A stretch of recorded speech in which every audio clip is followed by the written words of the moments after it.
lesser standard with recreational clubs. That's what's been in place, I think, since '97. And as I recall, we have 2 in the county. Yes.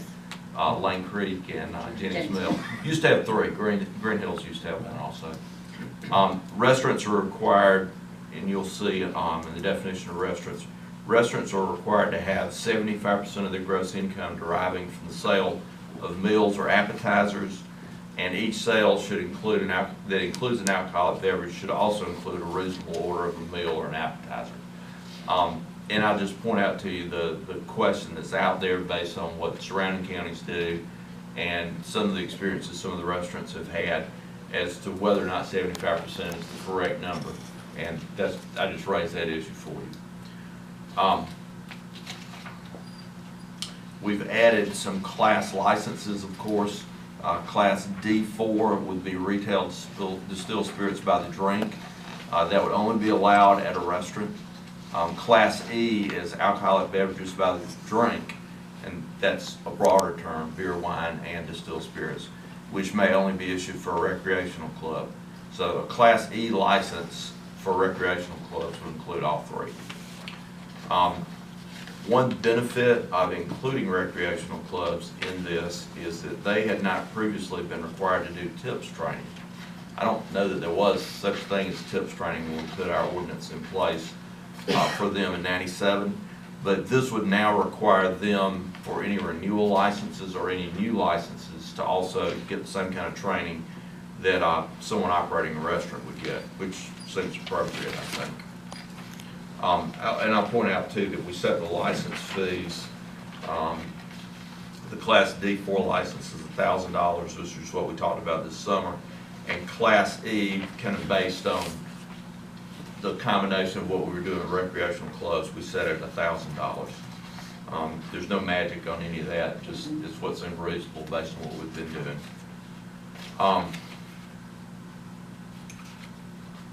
Let's see, in section 5F, location, one of the variables in this ordinance is the service area, and there's a map attached. I think you all have copies of it.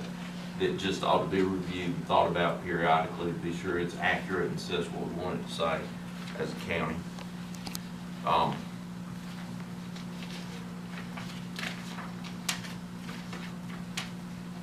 course, we added the appropriate tax for liquor by the drink as provided by state law.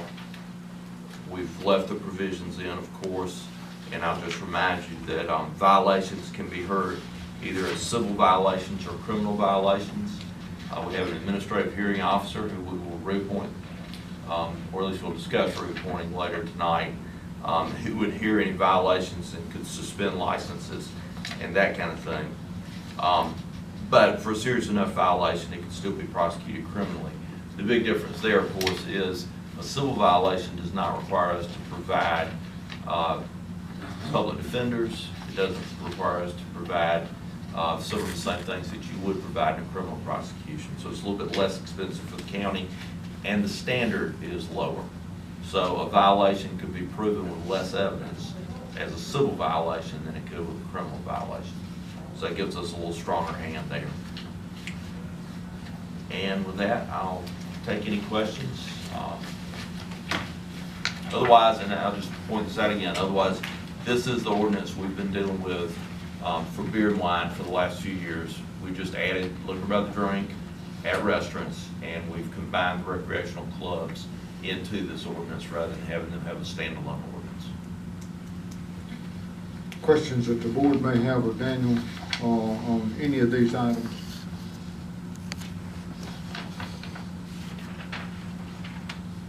Daniel, I'll go ahead and ask a question related to the minimum for the recreational clubs and the restaurants on the 70-30, 75-25. Is it appropriate for whatever that percentage may be, whether it's 60-40, 50-50, 70-30, what is 75-25, doesn't make any difference. Should those be the same? I don't think there's any should to it.